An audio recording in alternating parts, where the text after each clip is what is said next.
Hello guys, তোমরা সকলেই জানতে চাইছিলে যে বর্তমানে কেসের পরিস্থিতি কী রয়েছে আর কবে হিয়ারিং আছে। তোমাদেরকে আগেও বলেছিলাম যে 17 তারিখে নেক্সট মামলা রয়েছে। এর আগে কোনো রকম শুনানি হচ্ছে না, লিস্টে থাকতে পারে। দেখো, অনেকগুলো মামলা হয়েছে, তো অনেকগুলো মামলার মধ্যে চন্দনধারার মামলাটা আর ওই মামলা রিলেটেড অনেকগুলো মামলা রয়েছে। সেই মামলাগুলো লিস্টে থাকবে, কিন্তু উঠবে না, কেসগুলো উঠবে না এবং কেসগুলো হবে না। ঠিক আছে, এখন 17 তারিখের আগে কোনো মামলা হচ্ছে না। এখন লিস্টে 17 তারিখে দেখতে পাওয়া যাবে, 16 তারিখের লিস্টের পরেই বোঝা যাবে যে কী হচ্ছে। তাহলে 16 তারিখ পর্যন্ত ডাব্লিউবিপি কনস্টেবলের কোনো রেজাল্ট আসছে না। ঠিক আছে, তো এখন এটাই আপডেট আছে, আর কোনো আপডেট এখন নেই।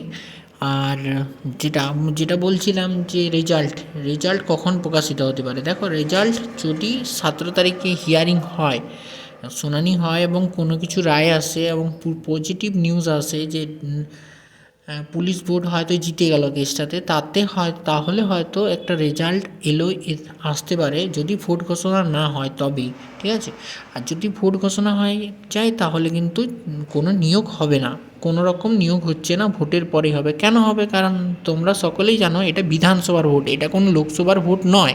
ঠিক আছে, বিধানসভার ভোট মানে একটা রাজ্য সরকার তৈরি হবে, সেখানে ধরো সেই রাজ্য সরকারের কোনো পাওয়ার থাকে না ইলেকশন কমিশনের আন্ডারে। লোকসভার ভোট 2024 সালে হয়েছিল, ঠিক আছে, পঞ্চায়েতের ভোটও হয়েছিল, সেখানে নিয়োগ করতে পারে, কিন্তু বিধানসভা ভোটে কোনো নিয়োগ হবে না। ঠিক আছে, যদি ভোট ঘোষণা হয়ে যায় আর কোনো নিয়োগ হবে না। তার আগে যদি কিছু একটা হয়, ভোট ঘোষণা না হয়, তবে কিন্তু এই রিক্রুটমেন্টটা রেজাল্ট বার করে জয়েনিং হবে। ঠিক আছে, আর রেজাল্ট তখনই বের হবে যখন ওরা জয়েনিং করাতে পারবে। যদি জয়েনিং না করাতে পারে তাহলে দেখো, রেজাল্ট আজকে বার করে দিলে, তুমি বলছো যে আজকে বার করে দেখ, তারপরে ভোটের পরে জয়েনিং করাবে বা ভোটের আগে জয়েনিং করালো। ভোটের আগে হয়তো পারলো না, ভোটের পরে জয়েনিং করালো।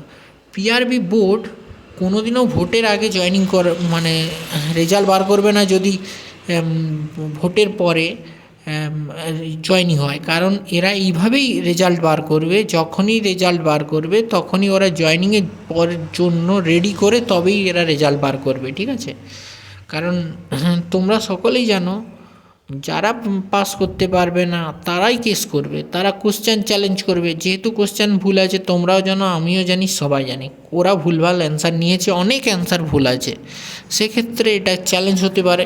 ঠিক আছে, আরও অনেক সমস্যা আছে, অনেক কিছু সমস্যা তৈরি হবে, সেক্ষেত্রে একটা আলাদা পরিস্থিতির সৃষ্টি হতে পারে তখন। তার জন্য এইভাবে হয় না। ঠিক আছে, তার জন্য পিআরবি বোর্ড আজ পর্যন্ত এইভাবে করেনি, কোনোবারেই এরকম করেনি, আর এইবারও হবে না। তার জন্য কি করে, যখনই মাঠটা তৈরি করে দেয় তারপরেই রেজাল্ট বার করে। কেন করে? এই জন্যই করে।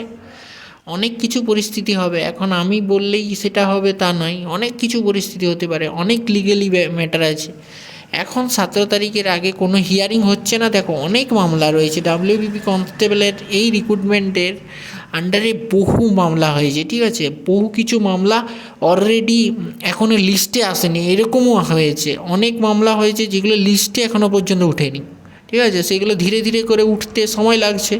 অনেক মামলা হয়েছে, তোমরা জানো ইডাব্লিউএসের নিয়ে একটা মামলা হয়েছে, তারপর আরও অনেক মামলা আছে। ঠিক আছে, হাইট সংক্রান্ত মামলা তো বড়সড় মামলা, তারপর এদের রিজার্ভেশন নিয়ে মামলা আছে, বহু কিছু মামলা আছে।